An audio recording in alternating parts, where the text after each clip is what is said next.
Encore un règlement de compte dans l'agglomération de Grenoble. Cette guerre des gangs qui n'en finit plus. Au moins 8 fusillades en à peine un mois. 17 depuis le début de l'année. Du jamais vu selon le procureur de la République Éric Vaillant.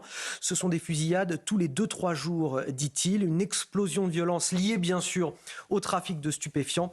Dernier événement en date, le dernier événement s'est déroulé à Échirolles la nuit dernière. Toutes les explications avec Solène Boulan. Dans la nuit de mercredi à jeudi, des coups de feu ont été entendus avenue des États Généraux à Échirolles, en banlieue de Grenoble. Un véhicule de police a croisé un autre véhicule quittant précipitamment les lieux.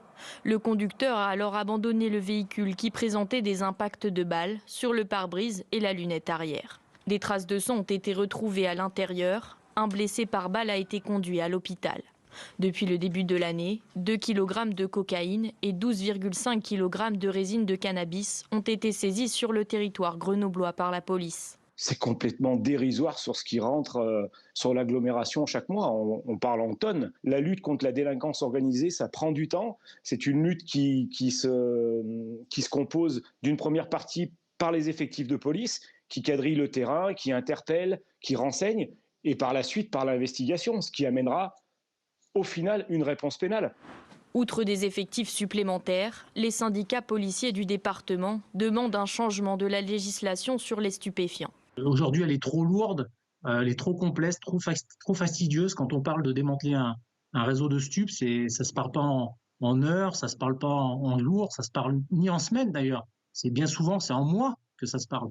Donc je ne sais pas si vous vous rendez compte, monopoliser des collègues sur des mois, avec le taf qu'il y a à faire à Grenoble, je pense qu'on peut seulement attendre des renforts. Au total, depuis le début de l'année, 72 personnes ont été interpellées sur le territoire grenoblois. Noémie Alioua, comment on met fin à cette spirale infernale? On a des points de deal à Grenoble qui rapportent jusqu'à 35 000 euros par jour. Oui, bien sûr. Peut-être déjà par des décisions politiques, par un peu de courage. Or, on sait que Grenoble, ça a bien été expliqué dans le sujet, c'est aujourd'hui l'une des villes les plus dangereuses de France, avec régulièrement des violences urbaines, des fusillades, des vols, des homicides.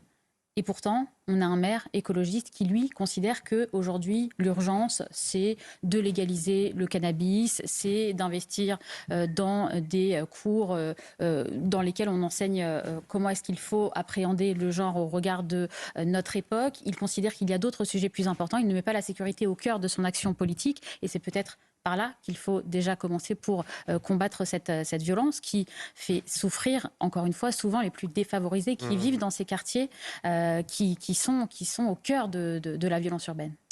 Justement, c'est important ce que vous dites sur la responsabilité des maires, puisque la maire d'Échirolles s'était exprimée en début de semaine sur les fusillades qui ont lieu dans l'agglomération de Grenoble. Une maire PCF, Parti communiste français, qui expliquait que la responsabilité, en tout cas de la sécurité, incombait d'abord à l'État avant d'incomber aux municipalités. Louis Dragnel. Alors oui, venant du Parti communiste, c'est assez peu surprenant d'un point de vue philosophique. C'est-à-dire que le Parti communiste attend énormément politiquement de l'État. Et ça, c'est intrinsèque à l'idéologie du Parti communiste. Mais après, une fois qu'on a dit ça, la réalité de la vie et des choses, c'est que les maires ont quand même des compétences, ont un budget, peuvent faire des choix politiques, installer ou pas des caméras de vidéoprotection, se doter d'une police municipale, l'armée ou non, recruter plus de policiers municipaux. Il y a un certain nombre de leviers dont disposent des maires. Mais moi, ce que je constate, je suis d'accord avec vous, avec une toute petite nuance par rapport à ce que vous disiez tout à l'heure, c'est que globalement, ce sont les Grenoblois qui ont élu Éric Piolle, le maire de Grenoble. Et on se rend compte, en fait, c'est tout le paradoxe parfois qu'on peut avoir quand on regarde un peu ces réalités politiques depuis Paris. Et je m'inclus dans cette réalité. C'est que ce soit à Nantes, que ce soit à Lyon, que ce soit à Grenoble, à chaque fois, ce sont des gens qui ont été élus démocratiquement par les habitants. Et donc, vous avez une ville, en fait, à chaque fois qui est coupée en deux, avec des habitants qui n'en peuvent plus et d'autres, souvent, c'est un électorat très communautariste, qui ne voit absolument pas ce qui gêne dans les centres-villes, les questions de sécurité, les questions de délinquance, parce que globalement, ils trouvent satisfaction à travers d'autres leviers, le tissu associatif, les aides sociales, voilà. Et la difficulté, c'est que selon l'endroit, la population dont vous êtes issu, et c'est pour ça que moi, ce que je trouve dangereux, c'est qu'on assiste vraiment à une partition de la population, selon le milieu social, l'origine parfois même migratoire, parfois c'est très clanique, parfois il y a des quartiers où il y a ceux qui sont originaires du Sénégal, les Marocains d'un côté, les Algériens de l'autre. Et bien selon cette origine-là, eh bien vous êtes gêné ou pas par l'action politique du maire. Et c'est ça qui est le plus problématique parce que ça veut dire qu'il n'y a plus de projet commun. Une solution qui a été proposée, en tout cas une action qui est menée par le procureur de la République, Éric Vaillant, dont il a parlé dans le quotidien Le Parisien aujourd'hui en France cette semaine, pour déstabiliser les dealers. Et c'est une première en France, une collaboration avec la caisse d'allocation familiale. L'argent gagné illégalement par les délinquants est directement réintroduit dans les revenus, permettant de calculer justement le montant de ces allocations perçues.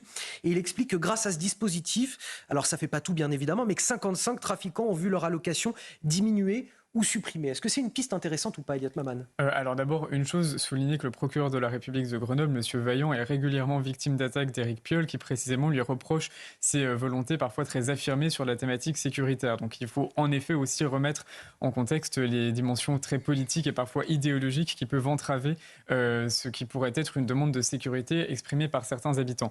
S'agissant de cette mesure-là, je suis très partagé parce que je suis entièrement d'accord, il est important de frapper au portefeuille des trafiquants de drogue. Il faut absolument trouver une manière de leur retirer cette manne financière exceptionnelle qu'est le trafic de drogue, mais dans le même temps, considérer que l'argent que ce trafic génère peut être pris en compte pour le calcul des impôts, c'est en un sens légitimer ce même trafic. Donc c'est pour ça que je serais presque plus favorable à une sanction en aval, c'est-à-dire, alors on sait que vous avez tel bénéfice et on va, du fait de ces bénéfices liés au trafic de drogue, vous octroyer une amende particulièrement onéreuse. En revanche, estimer que cela doit être pris en compte dans le calcul de l'imposition, je suis un peu partagé vu qu'en un sens, cela revient à officialiser le trafic de drogue comme un moyen de revenu légitime. Donc c'est pour ça que je ne sais pas, je trouve que la décision s'exprime dans une intention qui est tout à fait louable. Je ne sais pas si c'est le mécanisme le plus adéquat, le plus approprié au vu de la situation. Noémie Alioua, le mot de la fin sur ce sujet. Non, et en même temps, on peut considérer que les dealers n'auraient peut-être pas forcément, c'est pas une nécessité pour eux d'avoir la CAF. On peut considérer que la CAF peut-être plus intéressant pour d'autres personnes. J'ai quelques secondes pour réagir à ce que disait Louis de Ragnel. Je trouve ça extrêmement intéressant parce que c'est vrai qu'on voit qu'un certain nombre de villes qui sont gangrénées par l'insécurité votent pour la gauche.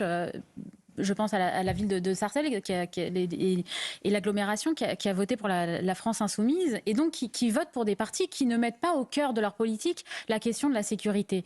Et je pense que de plus en plus, finalement, le vote aujourd'hui est un vote qui est plus identitaire que social. On vote vraiment pour des questions de communauté, d'identité, pour des questions de symboles, plus que pour la question de savoir qu'est-ce que le politique qui va arriver dans ma vie, dans mon territoire, va pouvoir m'apporter sur les questions sociales et économiques.